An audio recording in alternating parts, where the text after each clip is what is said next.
அஸ்ஸலாமு அலைக்கும். Hi friends, இன்றைக்கி நம்ம என்ன பார்க்க போகிறோன்னா உருண்டை குழம்பு எப்படி வைக்கிறதுன்னு தான் பார்க்க போகிறோம். 1/4 கிலோ நான் வந்து கடலைப்பருப்பு ஊற வச்சுருக்கேன். அதோட 1 ஸ்பூன் உளுந்து போட்டுக்கலாம்.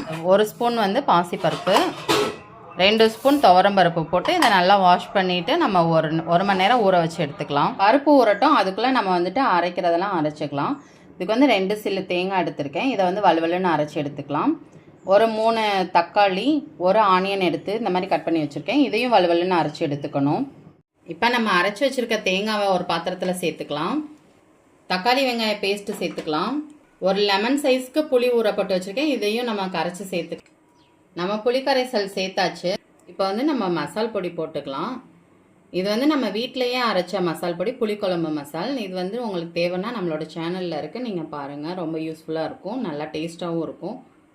நம்ம வந்து இது 3 ஸ்பூன் சேர்த்துக்கலாம். இப்போது 2 பச்சை மிளகா சேர்த்துக்கலாம்.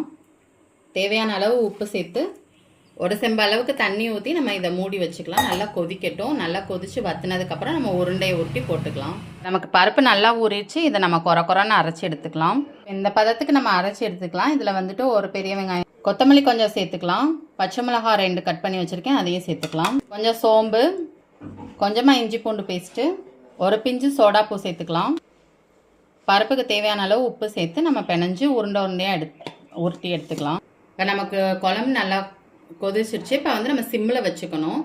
சிம்மில் வச்சுட்டு நம்ம இந்த மாதிரி குட்டி குட்டி பாலாக உருட்டி நம்ம உள்ளே போட்டுக்கணும். குழம்பு சூப்பராக ரெடி ஆயிடுச்சு. இப்போ நம்ம அடுப்பை ஆஃப் பண்ணிவிட்டு நம்ம தாளிப்பு ரெடி பண்ணிக்கலாம். 2 ஸ்பூன் எண்ணெய் ஊற்றிக்கோங்க. கொஞ்சமாக கடுகு போட்டுக்கலாம்.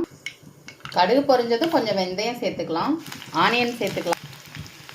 கருவேப்பிலை கொஞ்சம் நல்லா வதங்கினது கொஞ்சமாக மிளகாய்த்தூள் சேர்த்துக்கலாம். இப்போ நம்ம அப்படியே குழம்புல சேர்த்துக்கலாம். பாருங்கள், சூப்பராக ரெடி ஆயிடுச்சு நமக்கு உருண்டை குழம்பு. அவ்வளோதாங்க, அவ்வளோ டேஸ்ட்டாக இருக்கும். நம்ம அவிக்கணும் இல்லை பொரிக்கணும் அதெல்லாம் ஒன்றுமே இல்லை. நீங்கள் பாருங்கள் எப்படி இருக்குன்னு. அவ்வளோ டேஸ்ட்டாக சூப்பராக இருக்கும். நீங்களும் ட்ரை பண்ணி பாருங்கள். Thank you friend.